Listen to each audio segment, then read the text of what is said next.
how many people are we celebrating with tonight? How many of you are getting coins tonight? That's pretty weak. Let's try that one more time. How many are you getting coins tonight?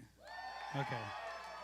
That's a big deal, man. Getting coins, living a life of sobriety. Hey, I'm really excited about tonight. I've been excited for this for a couple months since I asked my friend TJ to come down. He drove all the way from Tri-Cities, him and his wife, and they are an amazing couple. Angie and I got to spend a couple hours with them tonight. And I wish we had enough time for you tonight, bro, because you guys have such a great story. We'll have to have you back, I know already, because your guys' story is amazing.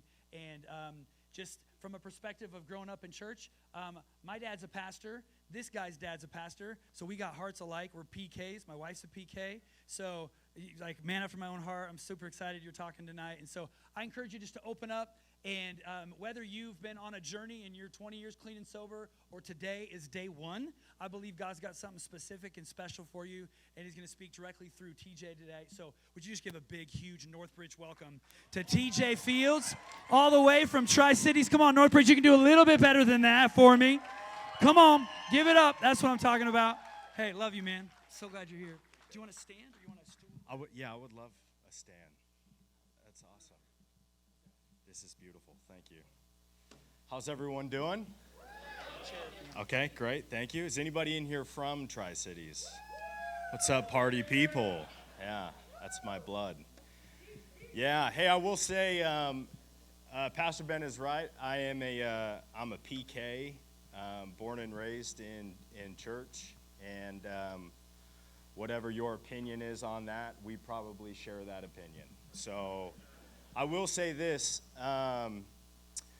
that number one, this is awesome. This is incredible to have a night that celebrates people in recovery, or maybe possibly going to be in recovery, whatever the case may be. But I will say that being someone who, myself, I am in recovery, and always knowing or thinking or hoping there's people out there that care about you and love you and support you and are rooting for you, to have a group of people like this, I don't think that we could honor your pastors enough, Ben and Angie and Gary and Barbie. So if you would help me in giving them a round of applause for...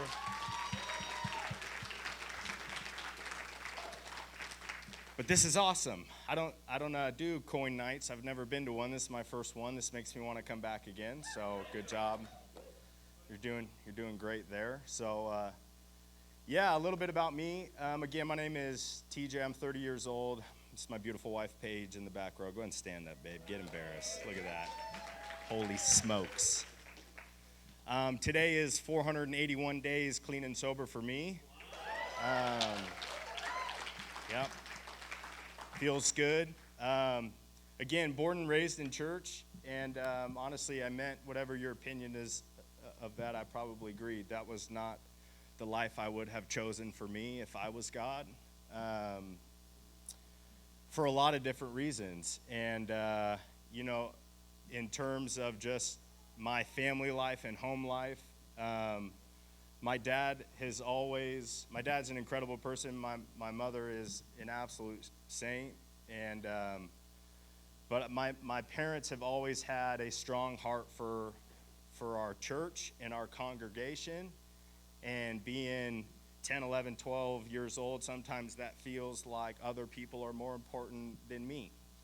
And that is something that kind of I grew up with, and took a lot of therapy to kind of pinpoint my days of real trauma, or whatever you want to call it. But when I was 11 years old, my older brother, whose name is Evan, was my hero. And my older brother chose not to live by my family's rules, which means he got kicked out. And in my 11-year-old brain, that was just the worst thing that a parent could ever do to their kid, is kick him out. And for whatever reason, a 11 or 12-year-old takes on the responsibility for something like that in a household, I don't know, but that's kind of the path that I chose.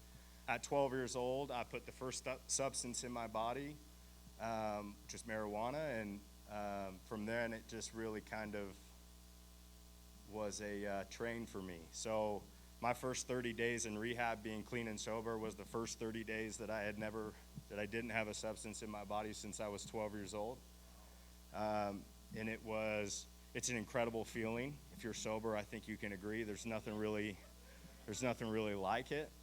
But I struggled a lot growing up. You know, I was what people would call the black sheep in my family. Every decision that my family made, every direction that they were going, everything that they rooted for, I was the exact opposite. I went the other direction. I voted for the opposite thing, and I chose to kind of live the opposite life. I was suspended from middle school 3 times. I was finally expelled in 8th grade for selling drugs at my local middle school. It's where I learned business. What's up? Into high school, still struggling with my identity and who I was as a person. I, tried anything and everything under the sun. And I was very heavily involved in sports, and I thought, football was kind of be my route out of life, and when reality hit me that I'm only 5'10" and probably not going to make it, things got real for me. So I played for a couple years, and then my senior year of high school, I got saved. It was the first time I think that I had a real encounter with Jesus. My brother was in Oklahoma at a Bible college and asked me to come visit him. I thought that we would do the norm, hang out, smoke cigars, drink, do all that sort of stuff. He's in college. I'm going to go visit him out of state. It's going to be awesome. The first night there, I remember we went to like a 4-hour-long prayer meeting, and I thought, what are we doing, And that guy prayed for me that night and told me things and said things about me that I've never told anybody, and to me it could only be possible that this was God, that this was Jesus, and he was meeting me in a real way. And I gave my life to God that night, but my struggles didn't end like I thought they would. That following year, I went back to Oklahoma, and I actually went to Bible college. And during this time, I was a closet drinker. I smoked a lot. I did anything and everything I could to get some sort of buzz while learning about the apostles. And I've had this immense desire my entire life to get my life right. And that didn't change, after I got saved. And I actually moved down to Oklahoma with my then fiance at the time, who was not my wife, Paige, so shocker. And we moved down there in August, and in December she had broken up with me, and she was married to her manager at the bank, which was just it was life-shattering for me. And I got kicked out of Bible college. I think I'm the first person in the history of Bible college to get kicked out of Bible college.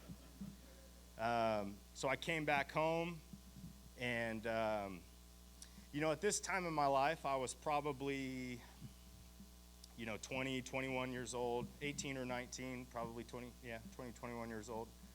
And I was just struggling with who I thought that I was. I don't know if anybody in here can relate, but I've had identity issues, my whole life. I think that there's someone that to this day, I think that there's times that we wish that we were somebody that we're not, that we wish we were stronger or smarter or better looking or had a better job or made more money or whatever the case may be. And I really had dreams and aspirations at that age.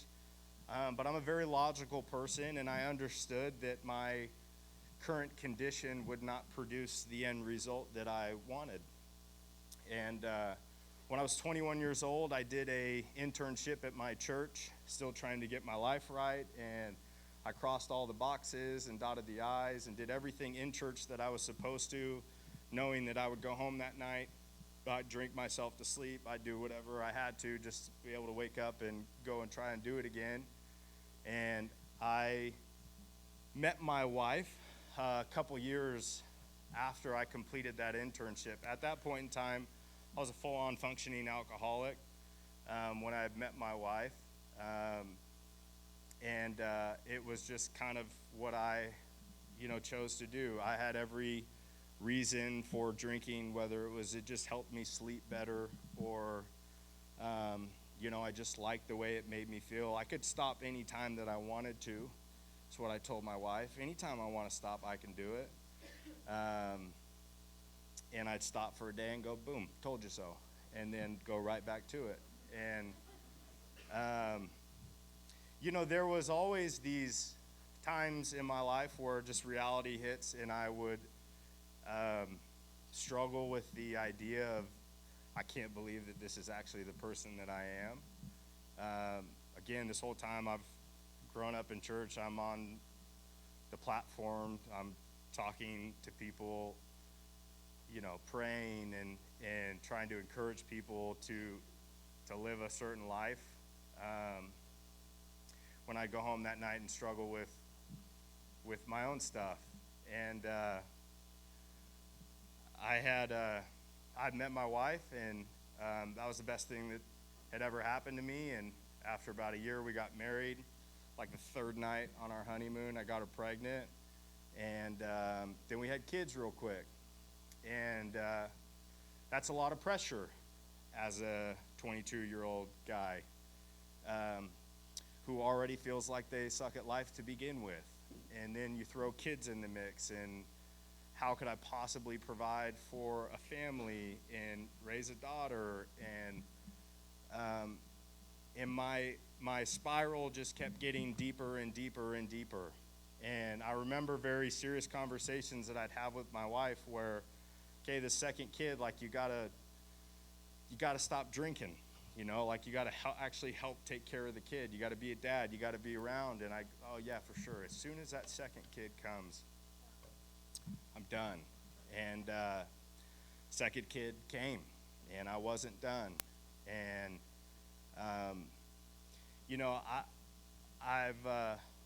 I've always wanted to be a good dad. Being a dad is the only thing outside of being a professional football player that I ever wanted to be in life. A lot of my issues start with my dad.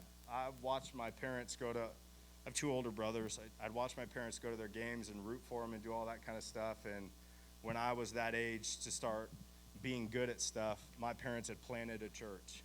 And so they weren't around as much for my stuff as they were my brother's stuff. And I sought identity and trying to become better and better and better to try to get, maybe then my parents will come, And obviously now hindsight's 20/20, right? It's, my parents were doing what they're called to do, and it's amazing. And there's no grudge that I have against them or anything like that. But I've always tried to seek identity in status or money or whatever the case may be. And I had two kids at 25 years old, and I got a job that paid really good money. And my addictions that I struggled with partnered with more money than I could ever possibly imagine, led to just a whirlpool of destruction for me. I became somebody, again, that I just really could never imagine that I would possibly turn into. Me and my wife started going to marriage counseling because she was fed up. And for the first time in my life, I got serious about getting sober. This was October of 2022, and I decided to do Sober October. Mind you, in this time frame, I have almost zero relationship with God, who He is. I know of God, but I had just worked my way up in business and money, and in my head, I've done everything good that I have is come from me. Everything bad I can attribute back to church. So I tried to get sober in October of 2022, and I made it about 7.5 days. And me and my wife went to a marriage session, and our therapist had asked Paige, hey, how do you feel now that TJ's not drinking? And again, guys, I had drank the last 6 or 7 years at this point. There had maybe been 30 or 40 days in that 6 or 7 year time frame where I hadn't drank. I had drank myself to sleep every night that I can remember. And our therapist asked Paige, hey, how do you feel? And Paige responds, well, it's cool he's not drinking, but he still doesn't help with the kids, still doesn't get up on time, still doesn't do this. And in my head, she listed off 30 or 40 other things that I still sucked at. And I got so offended, because for me it was like, wow, I just quit the hardest thing I've ever had to do, and again, I'm just still I'm not making the cut. And at that moment, I decided that that's fine, I'll just never be tired ever again. And I had done cocaine more than enough times before that. But that was the day that my real addiction started. A few months after that, I was a full-fledged functioning cocaine addict. I couldn't stay awake without it. I'd stay up for 48 hours at a time, go home, sleep for 12 hours, wake up, and do it all over again. And I was miserable. But for a second, it was working. So I'd be up to help with the kids, and I was doing everything, that my wife said I needed to do. But I've never more in my life felt so just shameful of who I am. And the nights that I would stay up, I would go sit in my daughter's bathtubs, and I would find these YouTube shorts or whatever, these videos on how to be a good dad and how to be a good person, and watch all these motivational videos, and it was a spiral, because it was everything I ever wanted, and then I would just see what I was doing and where I was at, knowing that I'm never going to have that. And it just went deeper and deeper. And at that point in time, I would have given anything to end the life of misery that I had created for myself. And in December, I took my wife to Mexico, which we used to go a couple times a year. And at that point in time, again, I was just functioning. I couldn't function without it, so I had to detox off cocaine just so I could take my wife to Mexico. And when I got there, I realized how hard it was just to be awake, and I went to try to buy some in Mexico, and my wife saw it, what I was trying to do. The second day into vacation, we had a whole nother 8 days there, or whatever the case may be.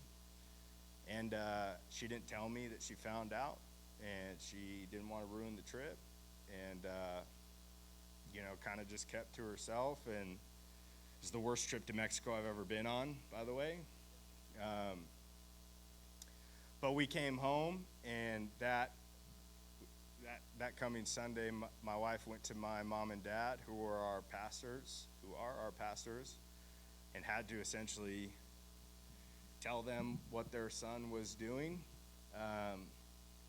what I was not just putting in my body, but what I was doing to my dad's daughter and his grandkids. And so my dad came to my house and essentially kicked me out of my house for Paige. And at that point in time, me and my wife were separated. And that was hard for me, right? But I was also an addict, so I figured I'll find a way. I can figure something out. And for me at that point in time, it's sad to say, but that still wasn't rock bottom. A few weeks after I was, me and my wife got separated, I was still working the same job, and I had gotten to an altercation at work. Long story short, I knew that on Monday I would not be employed by this place anymore. And this place is what had given me all my money and success. And so in a quick matter of, in my head, in a month, I lost my wife and my kids and my job, and man, I really had nothing left. And I don't know how many people have had those nights where it's like, man, this is the last, let's send it, And that's what I did. And I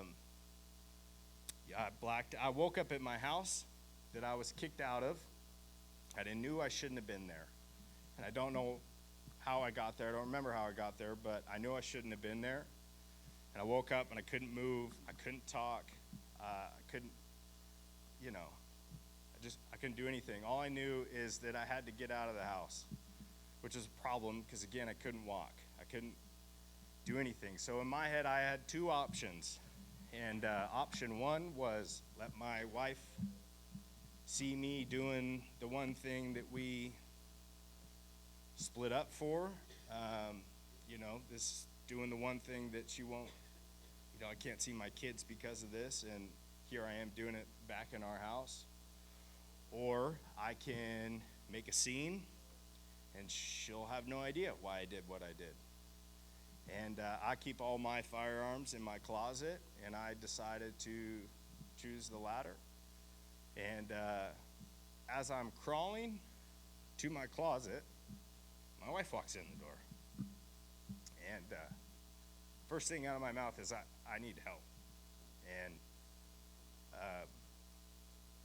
my dad came and picked me up my brother came and picked me up that night, and I went and stayed at my dad's. And it was just me and my dad that night. And, I can't imagine what that feels like as a father, as a son, is uncontrollably sobbing, begging whatever God's out there to end my life, take my pain away. And that was rock bottom for me. There's been multiple times growing up through my childhood that I didn't want to be alive. I've tried committing suicide before. But for me to see that I had children,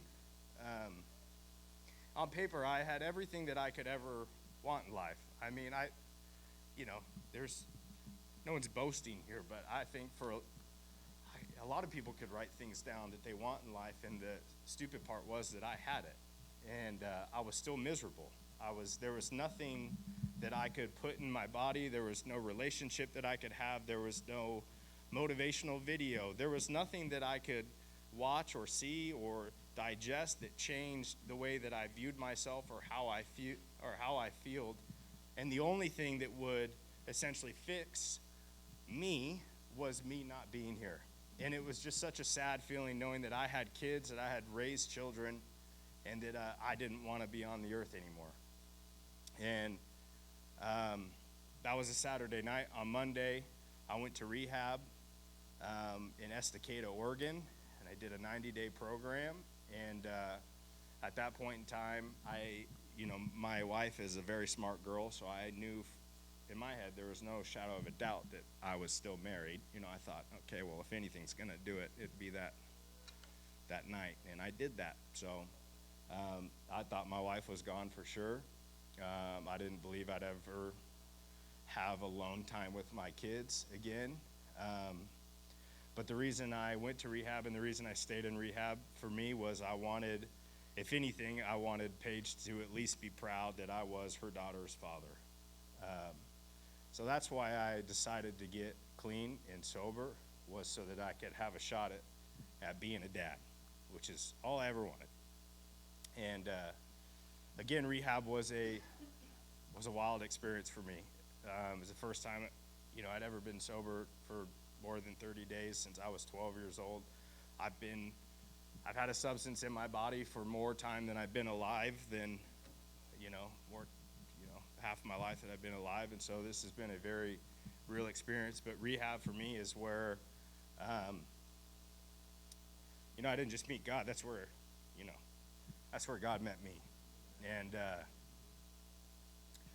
I'd never been in a space, having parents as pastors and they do altar calls. It's not like you as the child want to raise your hand, because then mom and dad are just going to ask you, well, what you been doing? And that's an awkward conversation. But my whole life, I've tried to get my life right. And in rehab, I had a real vulnerable space where I could do that. And like I said, man, that's where God met me. That's where, I learned, one of the pastors there had told us that, hey, that either you humble yourself before God or God will do it for you. And I felt, by the grace of God, that he did it for me. And, at that point in time, I wasn't trying to get my life right anymore. I was just living the right life. And for the last 481 days, I've just been trying to live the right life. And all that means is, when we allow God to be intertwined in everything that we're doing, you get to disassociate yourself with failures and the person that you don't want to be. And because the reality is we're all created in God's image. And when I put faith in who God is in my life, and then it doesn't all weigh on my shoulders at that point anymore. And I'll tell you, rehab for me, did a lot of things for me. I truly believe it saved my life. But I honestly think that being humbled enough to allow God to come into my life was, the best thing and the thing that ultimately saved me. And, about 6 or 7 weeks into rehab, again, I still had thought that my wife, would find a dude who wasn't a drunk. She told me she wanted to give it another shot and all that kind of stuff, which was huge for me. And I got out of rehab April 1st and, got more opportunities to do the things I love opportunities that I shouldn't have. I'm very blessed and I'm very honored to have what I have. And ultimately, I think that the pivotal thing of my testimony or my story or whatever the case may be is probably the same thing that we all feel at some point in time. I think the best thing that I've ever heard in rehab is that all addiction is rooted in feeling. And that's anything in life.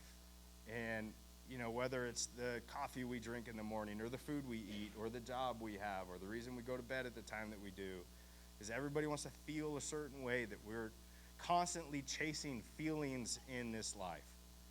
And I don't know about you, but I think this is probably a good room to agree that, feelings don't get you the best places.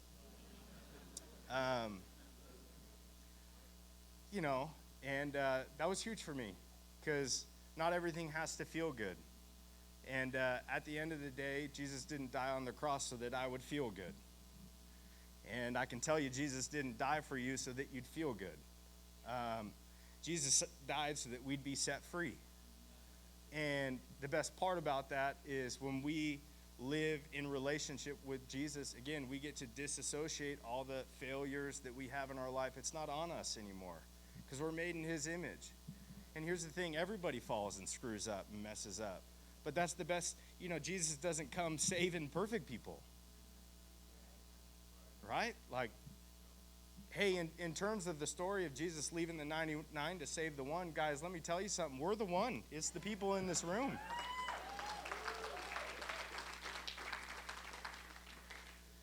And one of my favorite verses is in 2 Timothy. And it reads like this. It says, if we die with him, we'll live with him. If we endure with him, we'll reign with him. If we deny him, he'll deny us. And I like to read it this way, is even when I'm faithless, he remains faithful because he cannot deny himself. And I'm just here to tell you tonight, I don't know what you're going through, what you've been through. I don't know where you're at the moment. I don't know how you feel or where you're trying to go. All I know is that we're faithless, but he's still faithful. And God's still faithful to you. And I love that she touched on Jeremiah 29:11. He has, thoughts and plans for us, plans for hope and a future. And, no one thinks better about us than he does. And,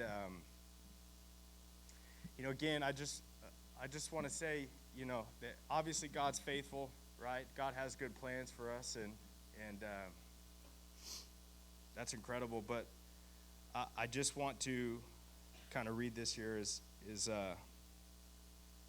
one of the things that I've learned going through addiction and recovery, and how addiction is rooted in our feelings, is when my focus is on God the Father, I'm positioned correctly. And when I'm focused on me, my position is screwed up. And I just want to encourage you tonight.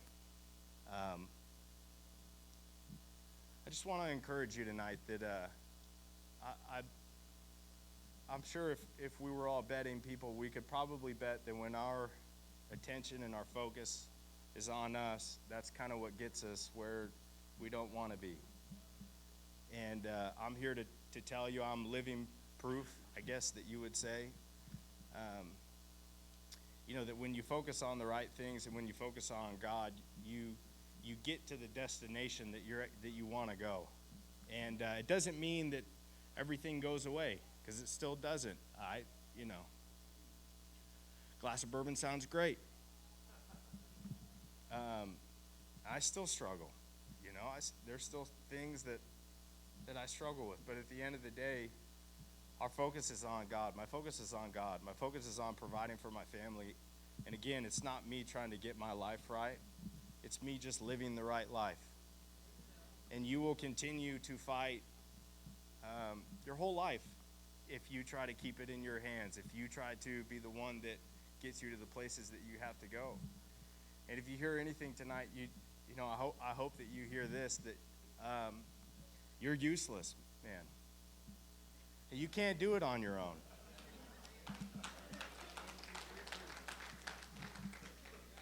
We can't do it on our own. You just can't. You can't do it on your own. And it's when we think that we can do it on our own. Proverbs says that isolation. My dad always reads it. If you isolate yourself, you're an idiot. That's what he tells us. Proverbs 18:1. And guys, recovery or having a relationship with Jesus isn't about isolation. You can't do it in isolation. You need people. You need to be surrounded by people who are rooting for you and fighting for you, and people who have been where you've been and who are at where you're going. And you have this here. And I encourage you, I implore you that if you do anything after tonight, that you come back next Thursday and you do it again. And you go one day at a time. And there's people tonight that'll be celebrating one day, which is amazing. Because you can't hit two if you don't do one.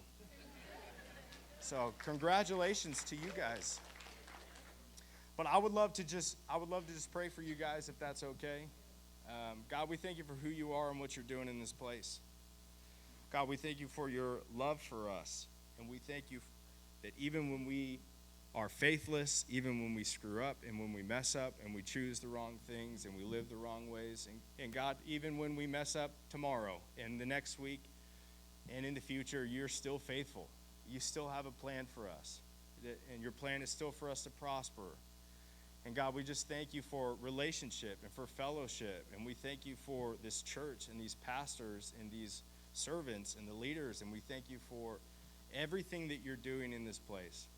God, we honor you today. We praise you and we love you. In Jesus' name, everyone said. Amen. Thanks, guys. Thank you.